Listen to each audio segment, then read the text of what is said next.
Oh, my friends, the downtrodden operatives of Coketown. Oh, my friends and fellow countrymen, the slaves of an iron-handed and grinding despotism.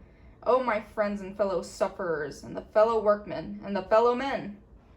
These were the first words that were spoken to the hands of Bounderby's mill in hard times. The Union leader, Slackenbridge, as represented by the red gummy bear, is trying to rally everyone here and all of these hands to unionize for better treatment in their factory. The reason I chose white gummy bears to represent the hands was because I wanted to show that they were all basically faceless and unidentifiable workers in this industrial era. And here up on the podium with Slackenbridge is Stephen Blackpool, and this is where his back is turned on everyone because he wouldn't join the union, and so he was ostracized by everyone, and they claimed that he had turned his back on his fellow workmen and on the cause. He's considered compliant with the foul treatment, and Slackenbridge is trying to make an example out of him as the poster boy for compliance.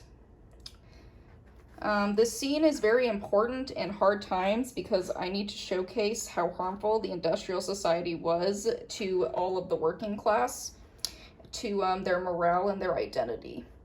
The reason the factory looks the way it is I chose a black building because it's a very depressing and dirty environment.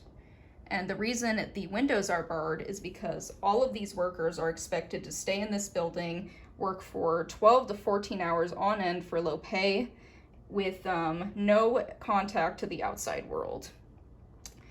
The workbenches and the gears are all dirty because, again, this is a horrid factory with horrible conditions where all of these poor, dehumanized hands, these working men, have to face every day in Bounderby's factory. There's also the smog coming out from the top. And overall, this whole scene is just one of the most pivotal moments in the second book of Hard Times, and one of the most important arcs for Stephen, as it's basically the start of his downfall, where he not only had to turn his back on his friends because he was doing what he thought was best for everyone.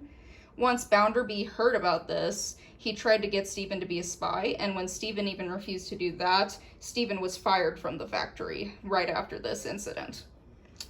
So this was basically the downfall of Stephen Blackpool.